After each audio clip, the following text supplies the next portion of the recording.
Hey everyone, in our latest Trade to Black podcast, we welcome back the founder and former chairman and CEO of Canopy Growth, Bruce Linton, to the podcast, who shares his feedback on last week's announcements involving the Biden administration that could perhaps decriminalize cannabis and reschedule it. Could we see a Schedule 3 or higher? And is Bruce bullish on this industry? Well, guess what? He is. Why? He breaks it all down right now in our latest Trade to Black podcast. Hey everyone, welcome to our latest Trade to Black podcast. As usual, I am your host, Shad Dales. As usual, make sure to subscribe to our channel, share this video with your network, click on that bell for all notifications, and leave a comment below because we have got a very interesting guest on our podcast this week that'll really grab your interest. Before we get into the podcast, as usual, all views on the Trade to Black podcast and the guests on this podcast are purely opinion. You should not treat any opinions expressed by us or as investment advice. The views on this podcast are solely intended to be informational and are not investment advice. Okay, let's go. Let's welcome in no stranger to the podcast. He is the founder and former chairman and CEO of Canopy Growth, Mr. Bruce Linton. Good day, sir. How's life? Life is fine, my friend. I'm it's so sad that I actually watch things like interest rates and inflation. Like, who wants to read about the two eyes energetically? But I still do. Yeah. What do you think? Before we get into that, let's welcome in Benjamin Smith, lead financial writer from TDR. Ben, how are you, brother? Doing well. The economy, cannabis, everything's moving. It's a great time to be a trader, or if you're active in the market, it's great. So soaking up all the action. Bruce, let's start with that. There was news, obviously, last week with the Biden administration. But before we get into details with that, how are you looking at this overall economy right now as to where we're at? And how do you see things, I guess, kind of unfolding over the next 3 to 6 months? Wow. Given, obviously, a lot of the stuff going on in the Ukraine, too, right? Yeah. So, like, being a non-economist and not, like, a super clairvoyant, I still keep thinking, like, when I see what was the inflation in the U.S. announced today, price increases for an average consumer basket was almost 9% again, wasn't it? So, like, the heat is not off growth in terms of the things that are measured in inflationary and ongoing expenditure. So I keep thinking, like, how many 0.5, 0.75 hits before they take a pause in interest rates? U.S. mortgage rates on a 30-year basis are almost 7% now. Really super close. Isn't that crazy? So, like, when you start actually using real numbers, like almost 9% inflation ongoing while we've pushed interest rates on a 30-year mortgage to 7%, there's going to be a period over the next 6 months or less where they've done all they can with interest rates and they got to pause. And then the pause is intended to follow by the second P word, which is pain, right? So there's, I don't like anybody losing their job, their house, their car, their truck, whatever. But, like, there's going to be a period of time where the pause intends to create the pain, which gets everybody to retract. And so when I'm looking at it, I don't care if I'm thinking about when do I flip from hiding from equities to buying the shit out of equities. But it's in that window. When do I start adding to the portfolio some things where I expect capital gains on, like, medium to long-term bonds? Because then it's going to start slowing down the interest rate. So, it's causing people to have a bigger thought process, I think, on categories of investment. Like, I might even buy some gold stocks over the next 2-3 months. I think gold's the dumbest thing on the planet. But why is that? Well, why is that? It's a bit like, I totally missed it on cryptos, because unless I can actually see why I want to use it and why I think it's valuable, or actually directly apply it to my daily life, I'm not super intellectual where I want to live in an abstract metaverse. And so, like, crypto evaded my application because I never needed or used it, so I didn't participate in it. Gold is like that. Like, I don't even like jewelry made out of gold. I think platinum and silver are better. So, like, I'm just a non-participant in the whole thing, but people get comfortable and shift to it. And if you look at any of the trend lines, so, like, I think we're going to start seeing weird scattergrams on distribution of capital, but I think it's going to come back interesting to places like cannabis. And I know we're going to go into the discussion about Biden, but there's a couple of things that are going to happen which are going to turn out to be profitable enterprises created in the US. Because, like, if you get rescheduled and you land in that same schedule, say stuff like ketamine, for Christ's sake, if you just become only as dangerous as ketamine, I think the taxation structure gets past this whole 280E thing.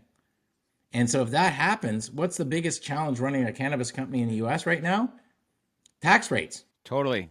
So like, Can't write things off. yeah, like if all your expenses are not expenses, they're just invisible to the federal government and you pay taxes on your gross revenue, that is a humongous tax rate that when turned Huge. into a proper structure, all that unfair, unreasonable, and completely excessive burden drops right to the bottom line. 100%. So, Ben, you care to comment on that? Yeah, I agree 100%. Just going back to Bruce's macro view, that's 100% correct. Yeah, interest rates are skying. We saw core inflation number and just regular inflation both miss expectations. And goes back to what we talked about before, that the Fed is going to have a hard time controlling inflation with higher interest rates when it's a supply chain issue. Right, it's a supply side inflation. It's not. It's a cost push inflation, right. Not a demand driven inflation to a large degree. That's why we're not seeing the interest rates have the type of effect that they would if there was this overheating because people had so much money to spend. Savings rates are at multi-year lows. Credit card spending is at multi-year highs. Credit card debt.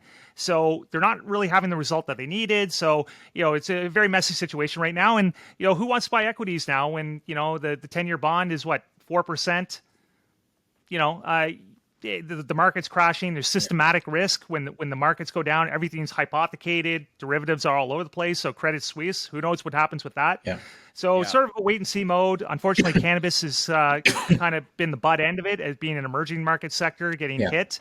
And it still is, and all that news is discounted. But 100%, and I agree with the 280E as well. If we can get the 280E taxation taken away, the earnings qualities would be so much better for the MSOs. It wouldn't even be close. 100%. A lot of these companies would actually be net income positive, not just cash flow positive. Right. Well, and it's not a very funny joke when you're speaking to some people in Germany, but I'm going to go there in about 10, 12 days. I said, you guys know I'm coming from Canada, right? And they said, yeah, we know that. I said, well, we mainly have trees and water, and you guys have nothing to actually burn in the winter to keep your house warm. Do you want me to make my luggage out of wood and fill it with wood, and I'll just bring you a bunch of wood, and at least your house will be warm when the Russians keep shutting off all the gas? We shouldn't overlook the fact that shit going on the other side of the Atlantic is dramatically going to impact the ability to be good consumers. Like when your gas Do you think bills, that happens? Do you think that happens? Like, I don't know if you saw the interview with Jordan Peterson on with Pierce Morgan, but they talk specifically about that. Where was Jordan Peterson still crying, or is he over that people actually saying negative things about him? Sorry. Well, half the people love him, half the people hate him. I think he's got some fair points, but one thing he was talking about how this could play out is that Putin's going to wait until it gets really cold, in Europe, and that's where we're going to see, what's your move? And do you think that actually could happen? 100%. He waits because it just keeps pressing the up button on the price of energy. And so we had a little bit of release in the last quarter, but it's going up again. And who benefits the most? One of the biggest beneficiaries on the planet is that dude. So you might ship a little bit less, but at outstanding prices. Like I think the Russians know a little bit about like waiting people out in a war in the winter. They're a bit familiar. Like if they open up a history book, they've had better luck with waiting people out in winters. I don't think that we should take our eye off the fact that part of what's going to drive U.S. currency to keep being kind of this weird powerhouse is a whole bunch of global things that we can kind of get a little bit lighthearted or forget a bit about on this side of the ocean. I'm not. Well, I think that goes to your point. I think that's why the Nord Stream 1, Nord Stream 2 pipelines were basically bombed out. Now, a lot of people speculate that maybe the Russians did that, but I don't see why they would. I mean, all they have to do to stop the gas is press a button from their end. They don't have to, bomb their own pipelines. Why would they bomb their own leverage? So, if I'm a betting man, I'm thinking that, people had that situation in mind that you just explained, that, they didn't want Russia to have the leverage. So they just, the pipelines were, bombed out essentially, so that they couldn't deliver that gas. So it gets who knows weird. What's going to happen in Europe? That energy crisis is quite a thing. Yeah, no, it's I frankly feel badly for, like, I was over in the UK a couple of weeks ago, and the way they price their home heating capabilities and fuel is a bit different than here. It kind of goes in periods, and the renewal period for a lot of people could end up being like a doubling in their cost of fuels for heating their homes. So, like, we worry about a 8% index. Like, all of a sudden you're just reallocating what used to be called food to fuel. So like, anyhow, we should get on with our stuff. I'm frankly, I'm quite bearish on the overall. I do think there are going to always be, if you look at markets as they're going down, every time they go down, there's always blips where certain sectors go crazy and then they might calm down. So there will be some windows where really hot and exciting things happen. And I kind of think cannabis, with a couple of more words, like, you know what, the funniest thing I've found about Biden saying something about like getting rid of criminal records for people was the police and order Republicans. Did you hear a single, no, you can't do that, it's terrible, you're Biden, you're old, you're crazy? I didn't hear anything. It was crickets.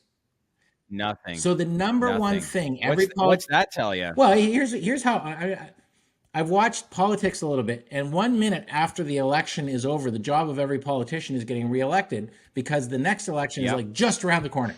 Like, it's now 1 minute closer to that next election. And so what do you think the timing of floating a balloon up that would be impossible to shoot down if you're a Republican? Because if you look at the states that are proposing to actually have more access to cannabis, they're almost all Republican states. And they're almost all going to pass in November. So you got this large cohort of people who are supposed to have historically been against cannabis, who are increasingly saying, no, we want it in our state. And now you have if you did polling on cannabis regulation, there's no way to win an election by telling everybody you're wrong. And polling says people want it regulated, they want it available, they want it responsible, they want education around it, but they don't want it to be treated like a great criminal enterprise. So do you think it gets rescheduled between 100%. now and the midterms? Yeah. I don't know if it gets now in midterms, but I think it becomes I'll reschedule a better and faster argument. Like, I think, this is going to be one of those funny things where it becomes actually a jump ball where they both want the same outcome, rather than some fight where they want to oppose each other completely, no matter what one can't offer the other. So I think this could be the catalyst to trading that I was looking for. Is, did the Republicans object? No. Well, what can you do next that they won't object? And how far can you go down a path before because they can't object because it was your idea if they know all their electorate agree with the idea. That's a big Bruce, catalyst. let me ask you this. So is your timeline, and you come on before and you thought that legalization would eventually happen, but that was a few years down the road. So with the Biden administration announcement last week, do your timelines about major federal reform move up and then eventually legalization? And also, what are you doing as an active investor? Does this announcement make you want to buy stock in the open market right now for the eventuality that federal reform is going to come, or are you still in sit and wait mode? So we've talked about the good news. The good news is they agree they want to do something. I think that means something's going to happen faster than expected. The bad news is that something has got 11 layers and is a federal, state, and possibly county implementation gong show. Like, so if we see, I have been a buyer, to clarify, and I'm a holder without selling on some things I saw going down. I thought, no, we need, so it's giving me optimism that there's going to be another selling window over the next 3 to 5 months. And so my advice had been, when I ran Canopy, I would walk into people's office and tell them when they should sell my stock based on what I saw coming out 8, 9, 12 months later. And they'd say, well, who comes into an office and tells us when we should sell the stock? I said, well, my assumption is you don't own any now. And now that you know your exit point, we can talk from this low value to that high value, and you want the ride of the exit point. I'm not looking for a friend for life. I want your cash in my deal. And so right now, when I look at these markets, I'm thinking, you'd have those conversations with your staff? Wow. No, not my staff. I would go to investor meetings just before legalization. You try to explain to people how the torque happens, right? So legalization in Canada has been a massive success, but it has a bunch of things you have to work through once the reality is like, where's the store going to be? Who's going to run the stores? How's the inventory going to get managed? What format of products are going to be allowed? When will they change the formats? So the working it in takes some time. So in the US, the trade is, as they say they're going to federally reschedule it, which should drive cash flows for these companies, buying in advance of that will be good. But then I think you'll want to sell before the ugly reality of is, well, does that mean interstate commerce happens freely? Does it mean that who's going to regulate medical? Is this going to be called a therapeutic regulation agency, or is it going to actually be the FDA? Because those are very, hammer versus non-hammer. Is there going to be a platform for medical that is actually reimbursed or not reimbursed? What's it going to take? So like, I think the ugly reality is of implementing the positive step will end up taking multiple years. But I think there's going to be great trading horizon on the announce. And as soon as they hit rescheduling, I'm selling. Yeah, you know what? You have a good point there, because the initial reaction with the rescheduling, even some of the conversations we've had pertaining to safe banking, once you hear the initial reaction, the news, it's going to be euphoria amongst the industry. But as you start to see how this rolls out, there's a lot of legwork that needs to be done behind the scenes that I think people know.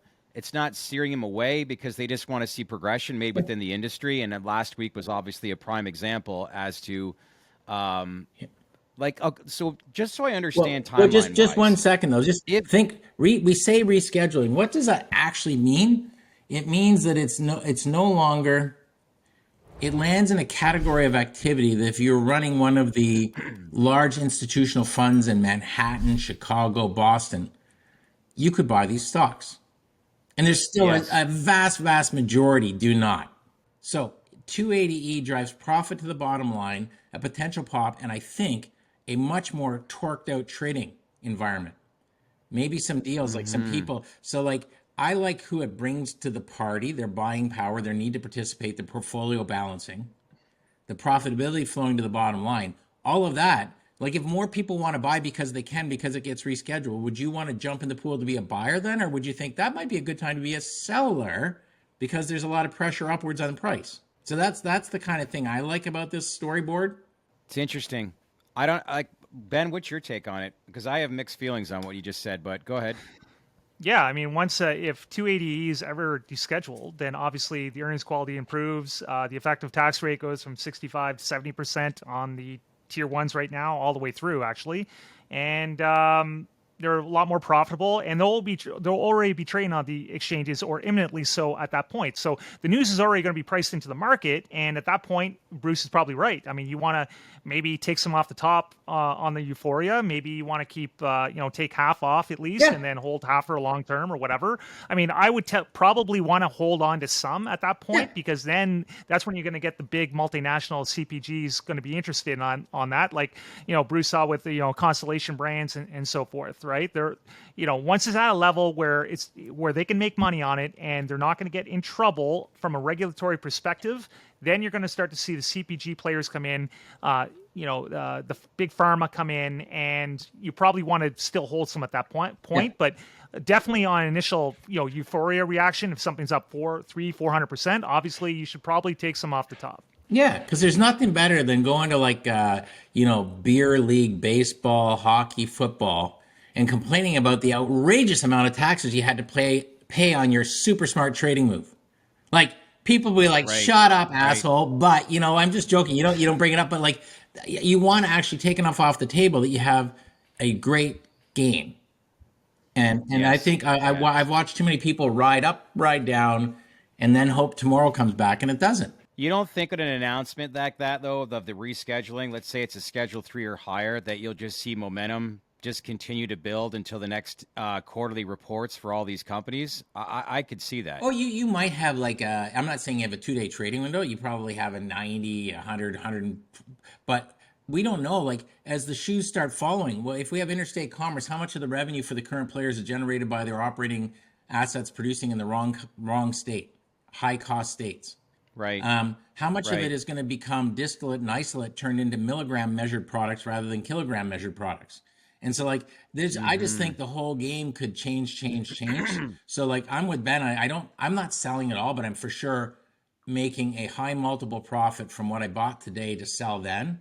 And then I'll keep some of these others, but I'd actually start to look at, maybe I'm buying into Kraft or Christ knows P&G. Like, some of these guys might get in and torque the game totally differently. Because they all have, like, if you talk to them, how exciting is it to go to an analyst meeting for the Consumer Staples annual event? I've been twice.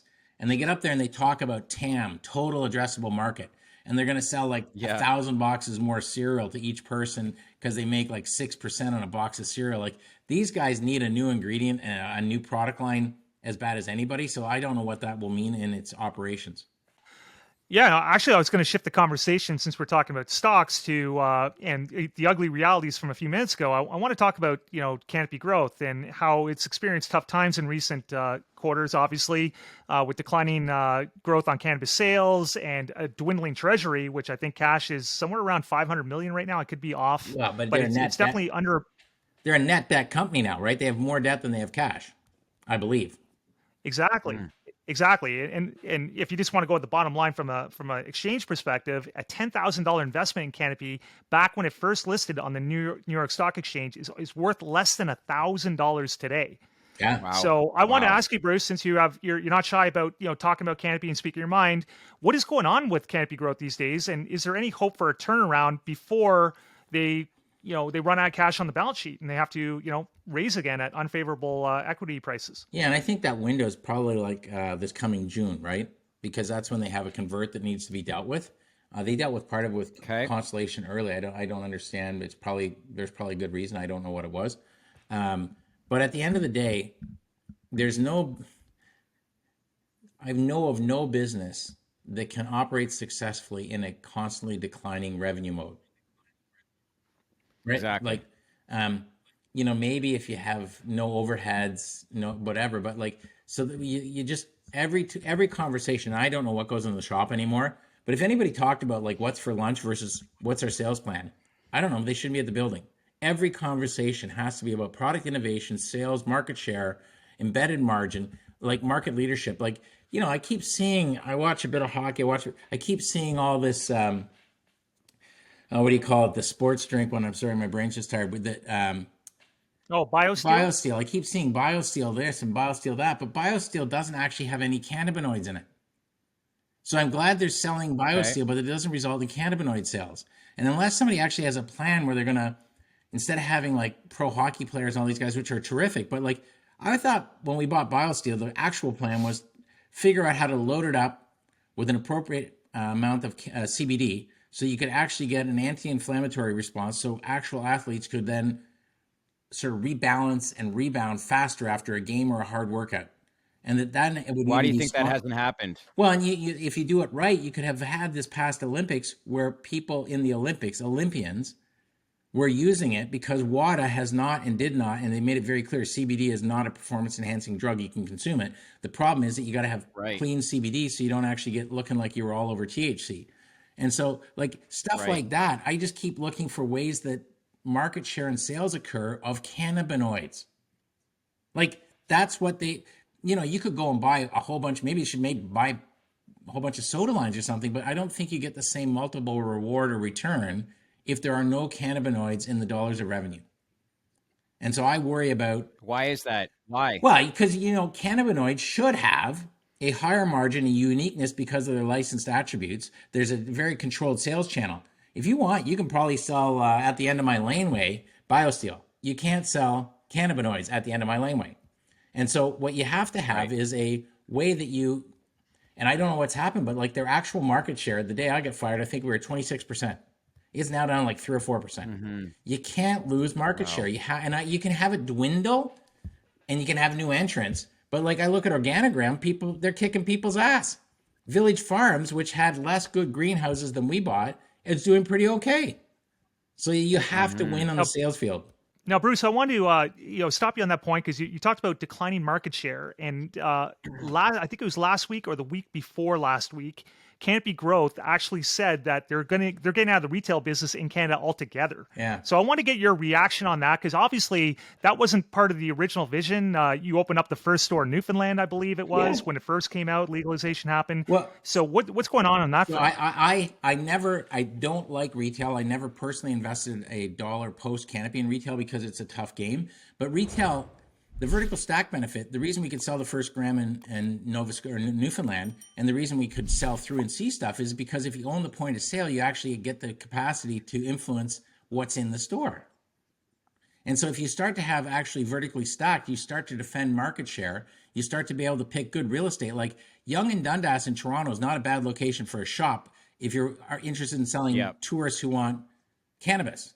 Well, there's a few of them. And students, Okay. I think there's a few students around there. So when you actually have some influence over what's presented in the store, it was intended to give you an advantage on that. Now, if the buyer had like 3 people and they were called like Larry, Curly, and Mo, I would think, oh, you hoodwinked them. But the buyer is, I think, a billionaire, and he made all his money doing what? Retail in pharmaceutical products. He was number 2 behind Shoppers. And he sold his humongous pharmaceutical, and, you know, Christ, you go into a pharmacy now and you end up with more selections of potato chips and lipstick than you can't even find the pharmacist. So it's really, I would call it retail. Yeah. But on a small footprint, because when you think of pharmacy, you don't think of like a 10,000 or 40,000 square foot place. It's good location retail. The guy that bought them is a billionaire, having made all of his money in retailing. So I'm assuming his view is that if he continues to operate more and better, he will actually have an advantage he can apply to that business or other businesses. So I think the second shoe is what. So are you saying that Canopy Growth wasn't operating the way it should, or well, I think weren't there's a bunch of as reasons. They may have been. There's a lot of constraints. So if you're a licensed producer, depending on the province, you have constraints on how you operate them. He won't. He's not a licensed producer, so he'll have the advantage of independence from that. But like, if a person who's super knowledgeable on retail can make quite a lot of money on retail, you have to wonder at some point in time, on that vertically ended stack, was it maybe just bad in Ontario but not Newfoundland? Like, I don't know. Just chopping them all. If jurisdictional regulation make it inefficient in one geography, you should kill the regulations in that geography or your participation in it. I'm not sure it means you should kill your participation in every geography, because I think you then might lose the ability to actually position for market share. Yeah. Let's leave this off. Yes or no question. Do you think cannabis gets rescheduled to a Schedule 3 or higher? It gets rescheduled. For sure, it gets rescheduled to be at least in the same class as ketamine, which means now it can actually get 280 treatment. So it's only a two schedule jump. I was just on a conference call earlier this morning. There's in the U.S., the Fed legal guys see this as like the balloon was floated. The next thing for sure is reschedule, right? He put that as a sort of I'm going to pardon people, rescind their criminal records, comma, and look into rescheduling. Nobody screamed. Next sentence will be, I'm rescheduling to here, and there'll be a comma and something else. And if nobody screams, politically, you just keep doing that until you meet opposition because it's no longer supported by the electorate. Where do we see that timeline-wise? You can't predict the future, but do you guys think, and a question for both of you, do we see this happen, midterms, lame duck session, well into 2023, as far as it being rescheduled? I am no scholar on American methodology. I'm confused by their electoral process generally. But politically, what are you going to do? What are you going to talk about if you want to get over the page, turn the page on COVID and all the stuff that you don't want to talk about? Start talking about what you're doing for cannabis, because that resonates with, I don't know, depending on the state, 55 to 75% of the residents that can vote think it should be regulated. I don't know, Ben, what do you think? It depends from my perspective, like, because you don't know.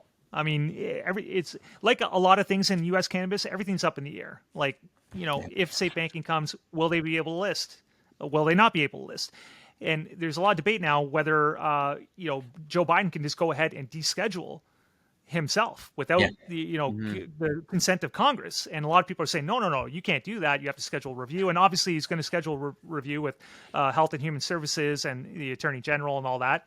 So, you know, if it goes through the proper channels, Congress that can take 2 years from what I'm hearing. So do you think it's politically good to fight it? Like, I kind of feel like this might be one of those things where, because of the polling, it's not the right fight. It could be shown up the Republicans. I would say, if I was sitting as a Republican, I want to say, look, I've accommodated your wishes. If I was sitting as a Democrat, I want to say I initiated to achieve your wishes.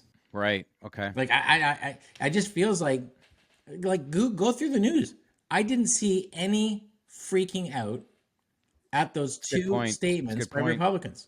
Yeah, good point. But then you also have complications like the Senate Majority Leader. If that shifts in the midterms, and now you have Mitch McConnell in there, how does that affect the whole situation? Is he going to stall everything related to cannabis like he did when he was Majority Leader under the Trump administration? So it's so complicated right now. I don't think anybody has the answer of what's actually going to happen, what the timelines are. It's a very convoluted policy arrangement for regular. I think this thing gets pushed forward fast. I really do. What states are up this November? Isn't it like Nebraska and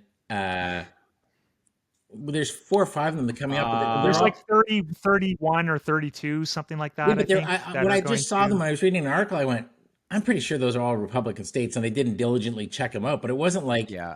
we weren't talking like Northeast, and we weren't talking about West left. These were states I went, wow, this is like, I didn't expect to see those states have these. I think it was Missouri and Nebraska, like real, like, okay, how the hell can you be a Republican elected official from the state that's voted yes for this and oppose it federally? Yeah.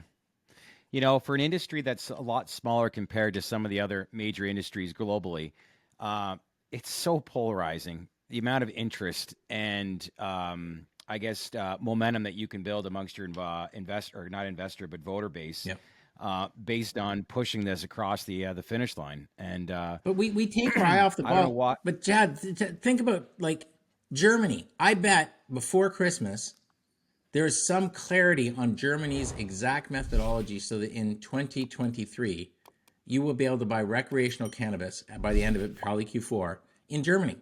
Yeah. So like, we can get captivated by and this is a humongous market, but there's a lot of other things progressing, because when Germany does it, it's not like people go, well, where's Germany if they're in Europe? Or what have they done that's organized lately? That's not something you say about Germany. Yeah. Oh, those crazy Germans, they're so flip-flop on stuff. No, so like it's going to become, I think, like the bellwether of methodologies for Europe. And Europe could follow very quickly, because the front horse actually has some high credibility on regulating things. And so like there's a lot of global gotchas that could be positive upsides if you own the right equities, I think. Cannabis, it appears it's kind of bullish on your radar then, from what we're gathering today, I would say. Yeah, I'm not running out of it for part of a portfolio, but I'm not putting 200% on it either. I just think you can't exit it now because it's low.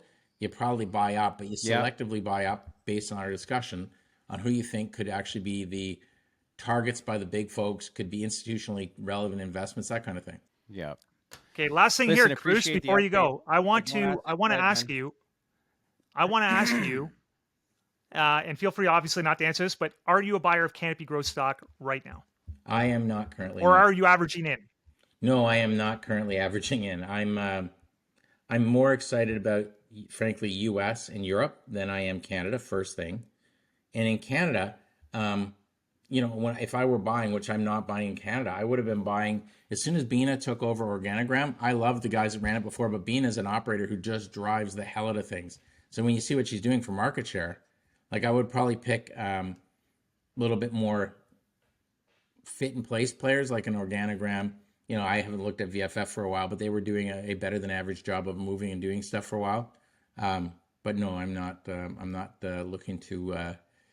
If it was ever time to reacquire, you want to own the whole thing, not part of it. Well said. Great question, Ben. Appreciate you checking in. Yeah, be well, how about guys. those Jays last week? An 8-run lead and blew it, and the city of Toronto's crushed yet again. What was that? It just, if you want to destroy season ticket holders or make the worst job in Toronto being the guy trying to sell season tickets for next year, do exactly what they did.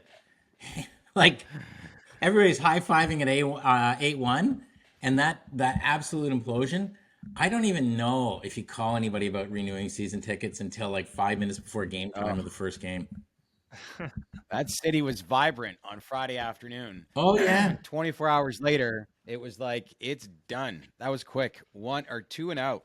Anyway. Yeah. All right. Okay, be well, guys. Appreciate you checking in. Hey, everyone. Thanks for watching. So what'd you think of the interview? If there's any information that you want to know more of or want to learn about, then provide us with feedback by leaving a comment below. And if you like what we're producing, then feel free to subscribe to our channel, share this video with your network, and as well, click on that bell for all notifications, because we would not be here without you. We appreciate it. Thanks for watching, everyone.